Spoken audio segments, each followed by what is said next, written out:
thanks for introducing me, but the most important thing is to introduce James.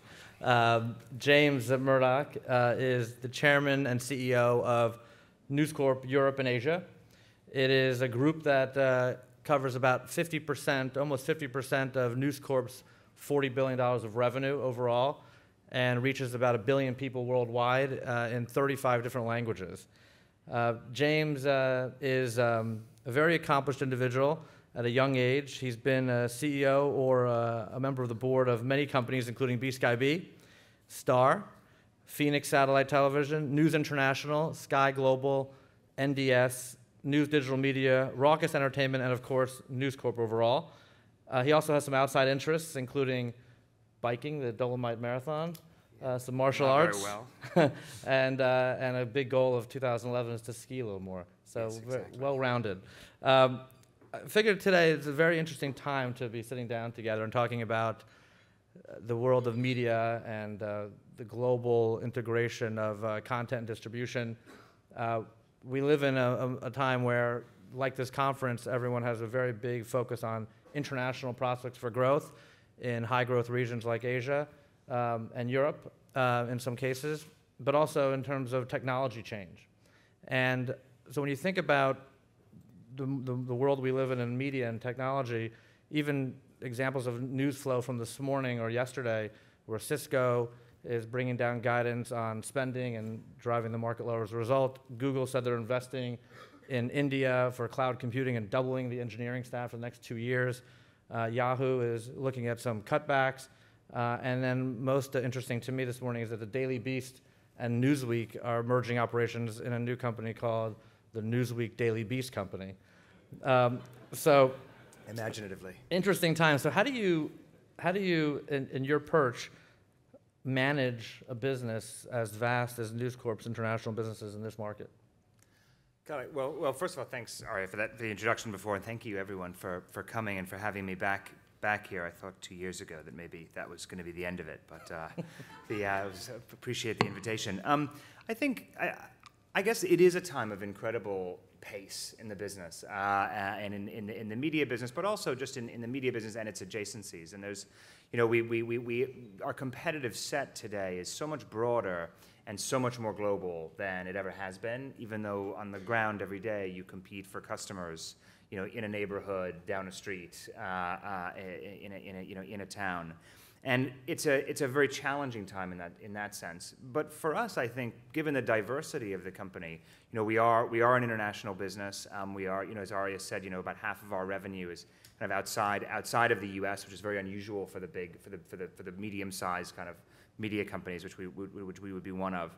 And for us, it's really about discipline. And I think particularly when you have so much, there's so much passion about and enthusiasm about newness, I think it's also often important to step back and try to figure out what things really work and what things are proven, and to be disciplined and to be consistent in your approach. At our company, we try to take meaningful bets and take meaningful risks and put them in the business and then really gut them out, right? And go at it. I mean, we're in the middle of a major turnaround operation right now in Germany, the largest market in Europe, underpenetrated in terms of pay television, putting a proper 21st century digital television company into that marketplace for the first time ever, similarly to what we did in Italy a number of years ago and what we did at Sky just over a decade ago when we went digital at Sky in the UK. And these are big bets that you have to take. But I think when you're in a global business and in a very diverse business, what you first have to do is be disciplined and say there's only so many of those balls that I can have in the air at one time. And we've decided to really prioritize. We are transforming the business of digital journalism at News International and our UK newspapers. We are creating what we hope will be the greatest digital television business in the world, taking all of the Sky businesses. There are about 6 Sky businesses from the UK to Germany to Italy to India and even New Zealand. And those platforms are really setting the pace in their industry. They're all new. They're all kind of 10 years old digital TV businesses, and they're very, very exciting. And then we're really focusing our emerging market investment as well. Whereas rather than try to be everywhere at once, we've decided how do we have really deep scale businesses in places that are really going to change our lives over the next decade. And that's really for us our Indian business, where we're really creating a lot of scale there and a lot of good business. So we try to keep things reasonably limited, and then we really just try to get the best people that we can and empower them to go and take risks. And we always say you won't fail at News Corporation if you take a risk and it goes wrong, but you'll fail if you don't try to do anything. And I think it's that restlessness that we try to encourage and try to say, these are the key priorities. Against those things, go out and really start rolling, rolling the dice and getting into it and trying to create things that are new. And that's sort of the way we approach it. Well, it's clear, and let me take you back about 6 or 7 years as an example of that comment about taking risks. And when you were CEO of BSkyB, it was early 2004 when you were named CEO, and it was met with a lot of cynicism. Obviously, you were a young guy, and at 30 years old to be CEO of a major company was not typical. You then proceed to announce in August of that year a major diversion of its strategy.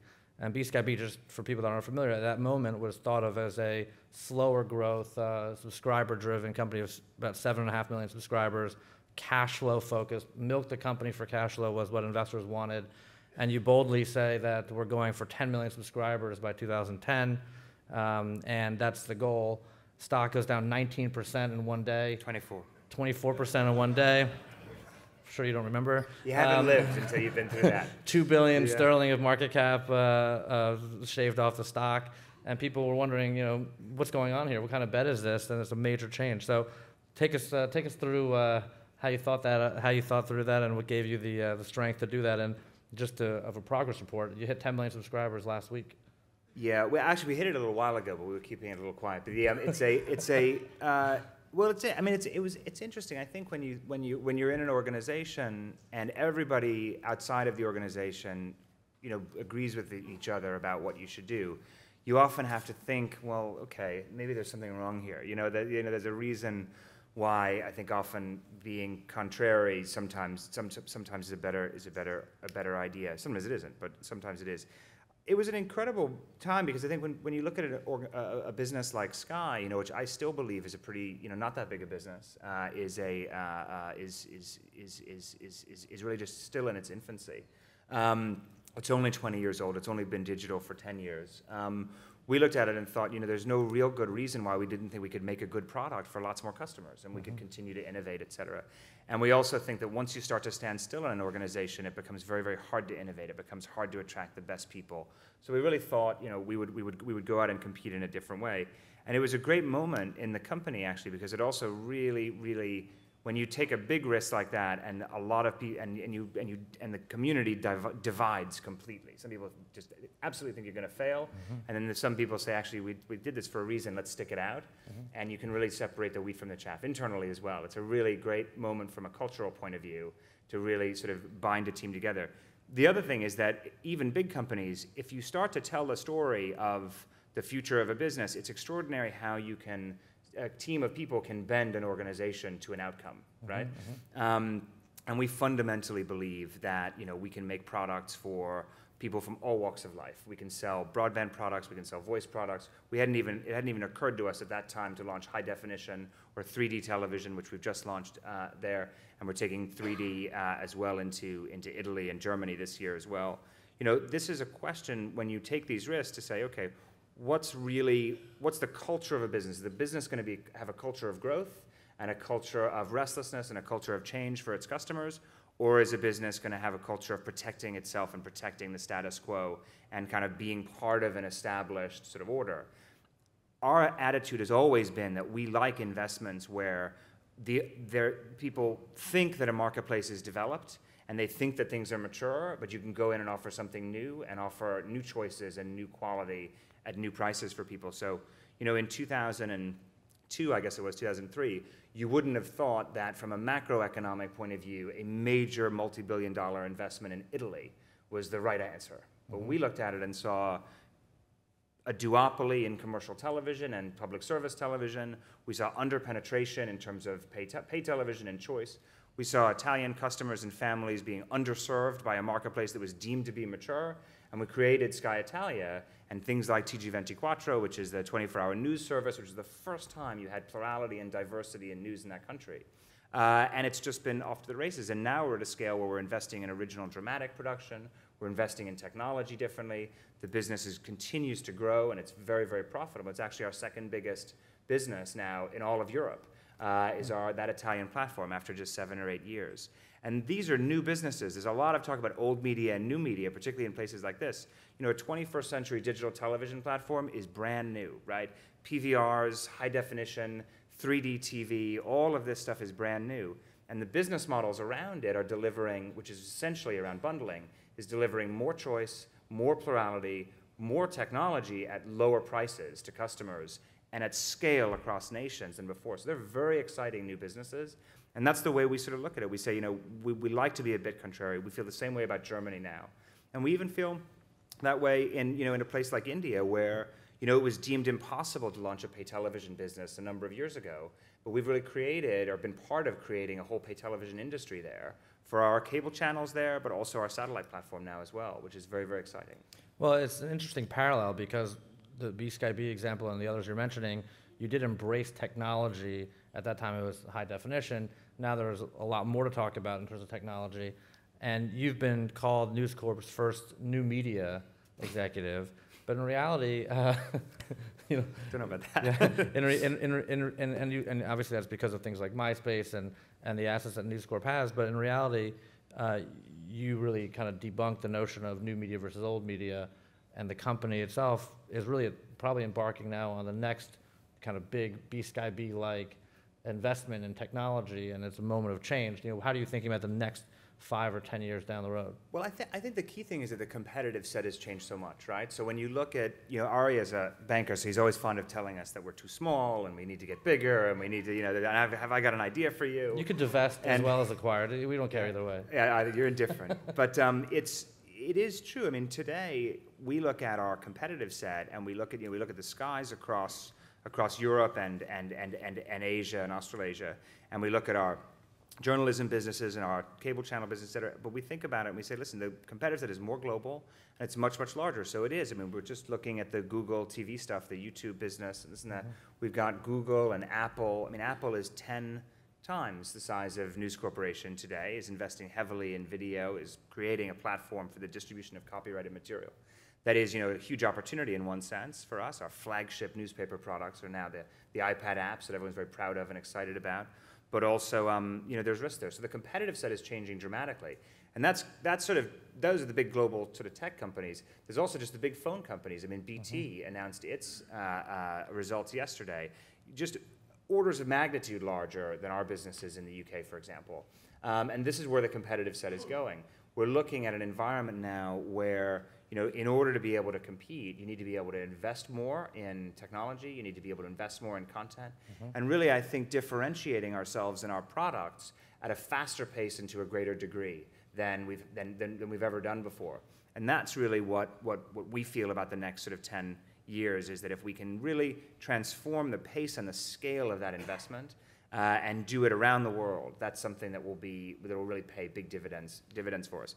But it's not about the old competitive game, which is very local. We were just hearing Commissioner Cruz talk about, you know, how do you get into pan-European copyright licensing? How do you create borderless industries, et cetera? The whole framework from the standpoint of how we think about business, but also how we think about industrial policy in Europe, how we think about competition policy, really is going to need to adjust very, very rapidly if we're going to have in Europe the sort of innovation and the sort of excitement that I think is really possible by creating these kind of 21st century digital companies. Well, I would even mention that even a company like Amazon is double the size of News Corp in terms of enterprise value. So it is a different world. Yeah, so when you actually talk about your content that, you know, Fox owns and News Corp owns, and the new technologies available to you, how are you thinking about monetizing that content specifically with new technologies, whether it is a iPad app or a Google TV, you know, around the world? How are you changing the way you're monetizing your content? Well, I think there's a lot of talk about monetizing content and about how people sort of hand-wring. And for years and years, I remember like in the late 90s, I was in Singapore, and people were talking about mobile media and what is it going to be and what are the killer apps and all this sort of stuff. And I guess I look at it more simply. I think the first rule is if you're going to monetize something is that you should probably not give it away for free. So if you think about it and you're investing in something, you say, I'm trying to figure out how to make money for this. and then you give it away, it doesn't seem to work. And I think what our view has been very much so is to say, listen, we're happy to invest more in a product, in a television show, in a sports competition, and whatever it is. We're happy to invest more, and we're happy to price it fairly and accept the fact that not everyone will consume it, right? And we're happy to do that. So we're thrilled and grateful to our customers that we have 10 million families in the UK subscribing to Sky. We're very happy. We'd like to have more, but we don't need to have all of them. If some people choose not to pay for it and they don't want it and they say, I don't need that, then that's fine with us, and we'll just keep at it. And we take that as saying, well, I'm going to have to just work harder to convince them, and I'm going to have to innovate faster, and I'm going to have to create new products, and I'm going to have to go do these things. We're okay with that. And just like in our digital businesses, like our newspaper businesses, we're happy to have fewer customers paying a fair price, either a bundled price with the print or a digital-only price or like on an app or something. And we're happy to have fewer customers doing that who are much, much more engaged, who we've had a dialogue with about pricing and about fairness. And we're happy for them to make that choice. And now we'd like to have more of them, and we need to work hard to convince them and go and do that and create a service and create something that's differentiated in value. We can go do that. I think the problem here is that in a lot of environments, particularly where you have a lot of leverage in the advertising business, right, where that can really drive a lot of growth, people sort of assume that 100% reach is kind of necessary all the time. And I'm not sure that that's the case. And I think you can draw a thread in our business strategy around our subscription products, for example. In Europe and Asia, 70% of our revenue is direct subscriber revenue, right? It's a very different media company than a lot of people portray as big media companies and what they're doing out there, et cetera. As opposed to advertising. Yeah, that doesn't mean we don't like advertising. We sell a lot of advertising. We have today 20% market share in advertising in India, all of India, 20% of the TV ad market, and that's really exciting. So we love that business. But you don't have to be binary. I only like free-to-air businesses, or I only like this. And one of the problems, I think, in some of the online businesses particularly, is the definition of success, the key metrics that people were chasing after, right, are not creating value for them, right? So if you're, when I first got involved in the newspaper business, I was surprised that people would get really, really worked up about their unique user numbers versus another newspaper group. Right. And the competitive set is completely wrong. It doesn't matter. You're both losing a fortune on this. And what you need to be thinking about is how we really take that, how we grow the frequency of our customer base, right? So they buy the product more, how we price it fairly, how we innovate faster. And we're happy with that. The incremental, the 6 million and first customer is in that environment, is very, very difficult to price because the inventory just expands endlessly. So we just take a different view and say the way we think about monetization is simple. And you can't start to develop pricing models until you have a retail price. So I think there's a big market for wholesale pricing. I think actually once everything is digital, I think digital newspapers will look a lot more, the economics will look a lot more like cable TV channels than anybody would have thought. I think they're going to be, they're going to have affiliate revenue or wholesale revenue across a wider subscriber base that then they can compete for audience and sell advertising. I think that's a really good model because it allows for the serendipity of, didn't know I'd like to read The Guardian today, but it's got a good story in it and I'll read that, rather than have to go and make a big commitment to buy it for a month. But like in cable TV, if you buy a basic package, you might not watch National Geographic this week, but you like to have the choice, and next week you don't have to sign up for a month to watch a show you like. Right. Great Migrations is fantastic, by the way, the new big flagship Nat Geo show. I'll plug that. So dual revenue streams are good, and look at what we're doing in retransmission consent in America right now, right? Which is fundamental. We're investing an enormous amount in this product. We think it's absolutely great stuff, and we think there's absolutely no shame in asking a fair price for it. Which is getting a better balance of the mix of revenue between from advertising to subscription and advertising. And I think also you'll see a shift in margins, right? So I do think there's a transfer of value going on. And actually the creators of content and investors in content and core services like that are actually going to do well. I think there is a transfer of some of that margin. If you look at our margins, if you look at sort of the TV, like some TV channels margins versus the traditional cable model in the US, for example, the cable model margins is just way too big. Right. Well, isn't it more challenging to create that monetization online and for new technologies? So if you say, I want to take an advertising-based business like the Wall Street Journal, and I want to bring that content online, or I want to bring that content into an iPad application, how do you then create a subscription model that's recurring around an online environment? but it's not. I mean, I think it's okay. I think you can do. If you look at something like we do with the Times in the UK, for example, we're talking about the iPad app there. It's simple. It's a monthly subscription, right? We'd like it to be yearly, but right now we'd go to the iTunes store because it's frictionless.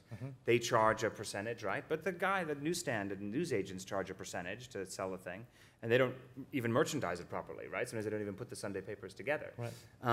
So you're happy to pay for a service there to make it easy for customers to buy, to put it in front of them, just like we pay a news agent. But this time you have something that is, the customers paid for on a monthly basis, and what we find is that they engage much, much more. Now the problem with the apps is that they are much more directly cannibalistic of the core print product than the website or what have you. Much, much more. People interact with it more like they do with the traditional product. They spend more time. They read stories. They don't dip in and out. They really spend time with it. And that means that the key there is to get the advertising yields across both print and the apps to be equivalent, so that, because then actually you have an incentive to drive the app, because you'll have a much better margin, because your energy costs are much lower, your raw materials costs, paper or things like that, are much, much lower and much more predictable. And that's very, very attractive. I have one more question, then we're going to open it up to the audience for a few questions. Vertical integration is back. News Corp has always been in the business of content and distribution. Satellite's been a core part of your pay TV platform, but you've obviously been in some rich content businesses. And now Comcast, NBC, and that proposed merger is another example of vertical integration coming back. So talk about your belief that that's the right strategy. And I think it's notable to talk about India in that regard, because India is actually not just a fast-growing market for media and a consumptive environment for media, but one that is vertically integrated, and you're leading the charge there.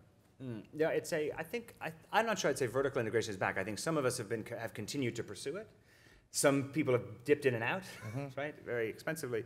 But I actually think that there's still, there are lots of good arguments for it from a customer point of view. And where we basically start with these things is to say, how do we create an environment where we can have customers who really, really are getting an experience that they love, right? And in order to do that, we really think that being able to have a set of products to sell them and to compete with is a much better angle than being one-dimensional.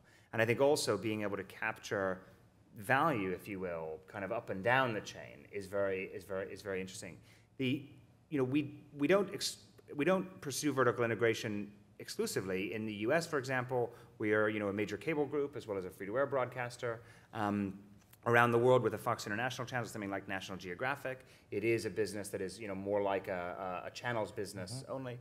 But in big priority markets where we're going to be investing a lot of money and hiring a lot of people and really creating this, we think vertical integration, where you can have real scale, is very, very exciting, and you can start to accelerate those things. And I think India is a good example. In India, we started with a couple of television channels. We changed them in the year 2000. When I was there, actually, we changed and started doing Hindi language general entertainment broadcasting ourselves, which was a big success.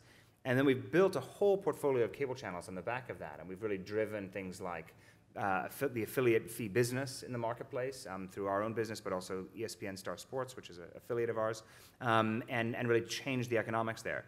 The really exciting thing there now as well is to be invested in platforms at Tata Sky, which is probably the premier sort of DTH platform in India, although not exactly the biggest. It's the number 2 one in terms of total customer scale.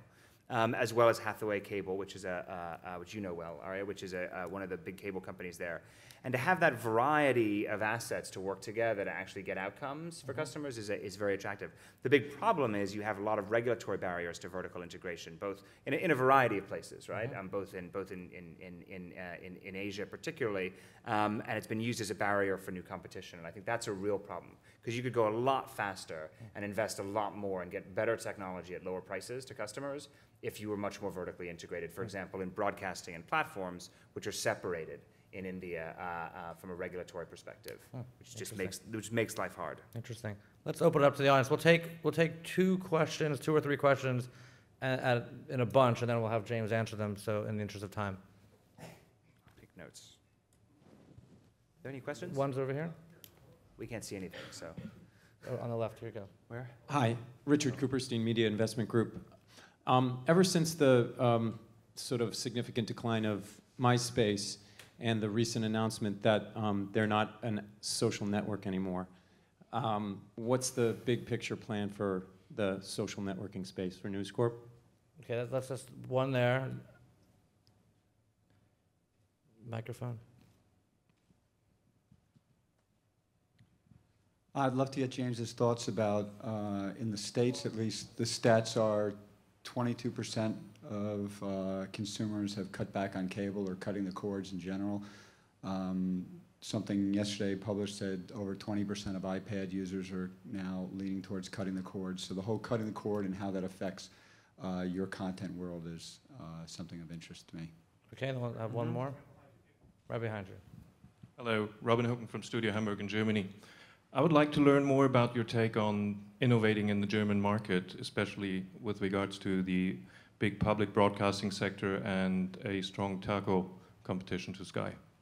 Okay, so the three topics: okay, social media, MySpace, cord cutting, and the German market. Well, I think Mike was here yesterday talking about MySpace. I don't know how much I know I won't be able to add much to what he said.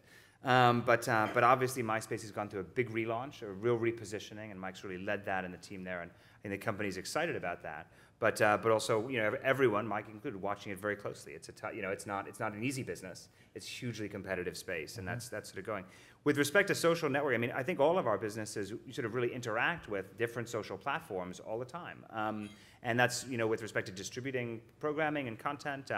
Particularly, the creative businesses, the film businesses, and TV businesses, et cetera, work very closely with a lot of those players, particularly Facebook, et cetera, to really get stuff out to people. I don't think just because this is a key issue here. I think that social networking has been an incredible change in terms of the way the web works, and it's really and the pace of change there is profound as well as rapid. But that doesn't necessarily mean that every business needs to have an answer to every piece here. And I think our interaction with lots of social companies and social networking businesses is something that is ongoing and continuing to grow. And even MySpace, working with what used to be thought of as kind of its competitors on a zero-sum basis. I think the world is just a lot more nuanced than that. And I think the interplay between the different social networks, different content companies, and individuals is more nuanced. So I'd leave that at that, and I'd say Mike probably spoke fulsomely on the subject. On the second one, in terms of cord cutting, the numbers are really interesting on that. And I think I hadn't heard the 22% number, but for the second quarter in a row, surely we've had cable numbers come down. I think you've got to unpick a couple of things in there before we get there. I don't really know if we've done the analysis closely enough, because you remember, you have to look at it 12 and 18 months ago, you had the beginning and completion, the beginning and end, really, of digital switchover in the US. So there was a huge amount of discounting and 12-month contracts and all that sort of stuff to get people onto cable and digital satellite, et cetera, as the analog signals were switched off, right? So there was an enormous amount of activity last summer, basically, to sort of not, in 2009, to do that. So I think the first wave of declines, which we saw this summer, a lot of it, I would guess, was related to that, or it's hard to unpick those numbers because the comp year on year was very, very weird and very unusual. I think that's probably continuing a little bit. That said, I think the real, it is really interesting, and when you look at new competition for video distribution, it is, I think it's going to come down to the same kind of competition as we've always had, which is around, and we're not in the platform business in the U.S., so so I'd say sort of globally though, you've got questions of price, you've got questions of bundling and packages, and is it are you making something that's really appeals to customers, et cetera, and you have questions of customer service, usability, the technology, et cetera, and I think there's nothing really abnormal about that. The big issue, I think, the big difference, I think, is, for example, if you look at Europe and Italy or Germany or the UK, if you look at the skies. The basic packages are broken down in a different way. So it's not just like one huge big basic. You have much lower entry points, and you have smaller bundles that people can mix and match and buy, which is not as common in the US. And I think some of the over-the-top players are clearly responding to that, right? Is how do you get under that big basic to create something that is different? And I think, the platforms are going to have to respond competitively to that. The key thing here is that the real dimension of competition that matters, though, and what's interesting is that what people continue to pay for is they pay for great programming. They like great TV channels. They're watching more and more cable TV, for example. You're getting higher quality programming in cable versus network, et cetera, every day. And that gap closed a while ago, and I think you're seeing the same thing happening in Europe as well with something like, we have a new show that's just a knockout. I recommend everyone to watch it, called Romanzo Criminale, which is a gangster thing in Italy. Season 2 is starting next week. If you're in Italy, watch it. If not, we sold it in 40 countries, so you'll get it somewhere, which is fantastic. All the way to Got to Dance or some of the Terry Pratchett HD stuff that we do in the UK.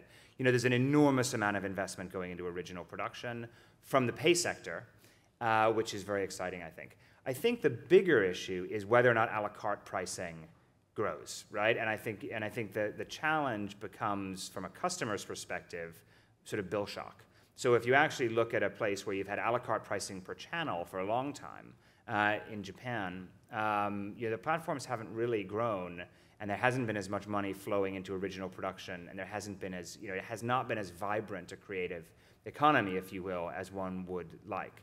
And I think for customers, if they consume as much as they have been consuming and they're paying on an a la carte basis, they will end up paying a lot more, and that's going to be that's a problem. But I think the competitive landscape will work that out, and already you see the Apple TVs and things like that trying to think about how they get into subscription pricing, trying to think about how they do bundling and so on and so forth, in a way that's very different from just doing revenue share on a per episode basis. And I think that'll continue. You don't think it's analogous to what went on with the hard lines and telephones? Because this generation The question is it analogous to what went on with the hard lines and telephones? Yeah, this younger generation is just saying, I don't need a hard line. I'll just use my tablet. I'll just get what I want off of Hulu. I'll just share it. I don't need to. Oh, I don't need the cable operator. I don't think that matters. I don't think it matters whether or not a cord is actually cut. The question is there a pricing model that basically continues to keep affiliate fees flowing into content producers, right? And that's all the way back to producers, writers, authors, et cetera, right? You need that flow of resource coming through. And I guess my point is, even if it's on an iPad or wherever, I think that business model is one that's proven to deliver for customers.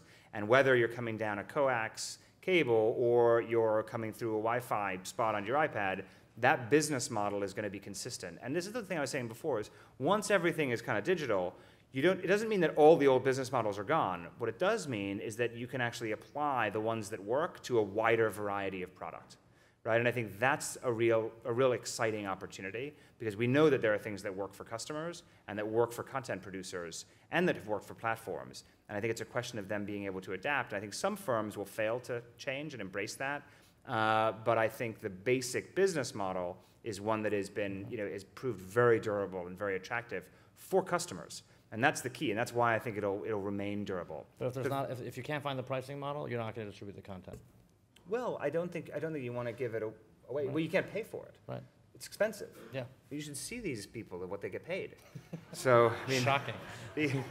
And I think it's an important. It's a serious point, which is that, and I often say this. So forgive me if you've heard it before, but in things like delivering internet access. We discovered in the UK that we could deliver internet access to customers at a much lower price than the traditional telcos were delivering it to them, because the incremental cost was very, very low of doing it, and they were making a margin that was not acceptable, we thought. We thought it was just, customers were really being disadvantaged.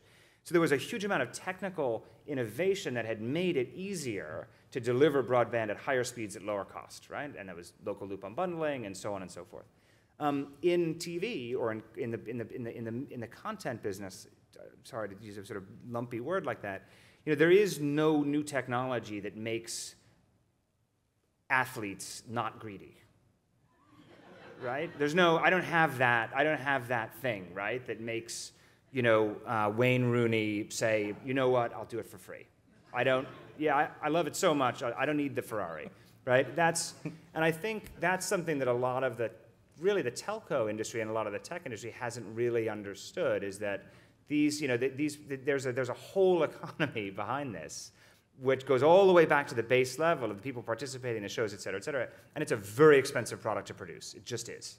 right? And it's not, and yeah, the skateboarding dog is fantastic, right? It really is funny, and I like that. But there's a whole other set of content out there as well that really is expensive and really does, and it'll get cheaper, but they find a way to spend new stuff. Computer graphics and all that stuff was supposed to be cheaper. You know, Avatar was not cheap, right? So, you know, we find a way to fill that up and to push the envelope and to innovate and to create more things. The last question was about Germany, if I could just move on. I think there was a question of innovating in Germany. There's a strong PSB. There's an enormous, I mean, the public service broadcasters in Germany are the best funded in the world. And that is true. And obviously there's Deutsche Telekom, which is massive. Look, it's hard, right? I mean, you know, our business in Germany is when we're taking on some major incumbent operators, right? Who are, you know, but I still believe that there's less quality and less choice and less plurality in Germany than there can be. And I think we want to create that. And actually, you know, Sky Deutschland had its numbers yesterday. You know, we had a good quarter. You know, we're getting there. HD is picking up really well, and that's, you know, that investment in HD is going. In the UK and Italy, we have about 50 channels each in HD. In Germany, we've just started. There's 12 HD channels there, and it's very early days. But, you know, the HD product is going well. The Sky Plus, the PVR product is going very, very well, and our new packaging is working. Our ARPUs are growing. So, I mean, I think it's a, you know, there's no question the public service broadcast system and the big telcos across Europe on a national basis are very tough to compete with, but that's why we also think that we think the opportunity is so large, is if we can be successful and get in there, we can do well. And if you look at the IPTV players, the big PTTs from Deutsche Telekom to BT, whatever it is, they've struggled, I think, to sell content and struggled to sell television, largely because the platforms aren't that good for big bandwidth things, and HD makes it harder. One of the, you know, which is one of the reasons we like investing in big, heavy things like that. But, you know, I think we've got across the board a good opportunity. We've got a better set of technologies and a better focus on our customers than a lot of those players, and we just have to have faith in that and just keep going. With that, I think we're going to wrap it up at out of time. James, thank you very much. It's a great. Can I say thank you very much. Thank you all for having me here. Thank It's you. nice to be here. Talk about big bandwidth and high value. You guys delivered. So thank you.